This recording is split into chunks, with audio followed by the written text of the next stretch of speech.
जी राधा वल्लभ श्री हरिवंश।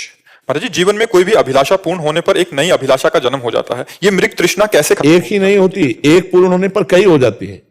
एक पूर्ण करो, कई अभिलाषाएं जागृत हो जाती हैं। ये तभी नष्ट होगी जब ज्ञान प्राप्त होगा। ज्ञान से संतोष होता है। बिन संतोष ना काम न साही, अछत काम सुख सपने हूं नाही। बिना संतोष के कामनाओं का नाश नहीं होता, और बिना काम का नाश हुए कभी विश्राम और शांति प्राप्त नहीं होती। त्यागात शांति निरंतरम, कामनाओं के त्याग से ही शांति की प्राप्ति होती है। अब इसके लिए भगवान का नाम जप करो, सत्संग सुनो, दूसरों की सेवा करो, जिससे आपके अंदर ज्ञान प्रकट हो। ज्ञान प्रकट होगा तो जैसे 2000 का नोट अभी अब आपको दें गड्डी भर कर कैसे, तो आपका बिल्कुल मन नहीं लगेगा, क्योंकि उनसे कुछ नहीं मिलने वाला।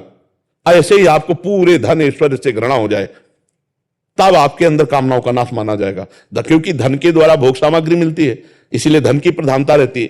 और हमारे 4 पुरुषार्थ हैं, धर्म, अर्थ, काम, मोक्ष। धर्म के द्वारा कमाए हुए अर्थ से मोक्ष प्राप्ति की कामना तक पहुंचना है हमको।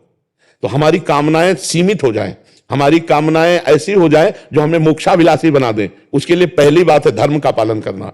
मान लो आप एक स्त्री हो तो किसी की बेटी हो, तो किसी की माँ भी हो, किसी की बहन भी, अलग अलग धर्म है। तो इन सब धर्मों का पालन करते हुए हमें परम धर्म में पहुंचना है, भगवत प्राप्ति करनी। इसलिए हमें नाम जप भी करते रहना है। जीवन का परम लक्ष्य जिसने नाम पकड़ लिया और धर्म का पालन कर रहा है और धर्म से अर्थ कमा करके परिवार का पोषण कर रहा है, वो निश्चित भगवान का कृपा प्रसाद प्राप्त करेगा। और जो अधर्म से चलता है वो चाहे जितना अरबपति खरबपति बन जाए, एक दिन मिट्टिया मिट हो जाएगा। अधर्म का परिणाम अशांति दुख नाश ही है, धर्म का परिणाम शांति सुख और अविनाशी पद है। इसलिए धर्म से चले, धर्म से कामनाओं का भोग करे। देखो, परपति से भाव करना पाप है, लेकिन अपने पति के प्रति भाव कर लेना धर्मयुक्त काम है। धर्म से विषय सेवन करना वो भगवान की प्राप्ति का मार्ग पुष्ट करता है। सब कामनाएं बाधक नहीं है, क्योंकि गृहस्थ धर्म है।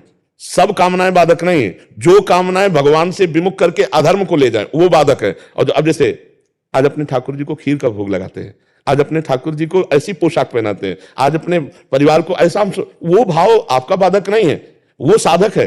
कामनाओं से ही कामनाओं को शांत करते हैं। भागवतिक कामनाओं से प्रपंच जनित कामनाओं का त्याग, धर्मयुक्त कामनाओं से अधर्म कामनाओं का त्याग करते हैं। और फिर जब परम धर्म आता है तो फिर सकल कामनाहीन जे राम भगत रसलील, फिर धर्म अधर्म सब कामनाएं शांत हो जाती हैं। जैसे तृप्त हो गया ना पानी पी के, तो प्यास बुझ गई।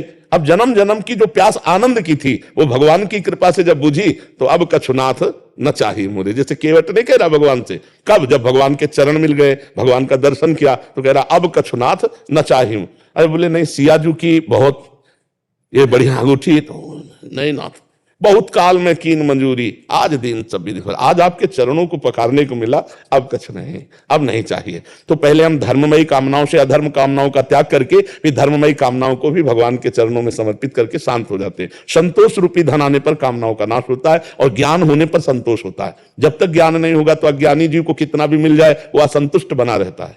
जी।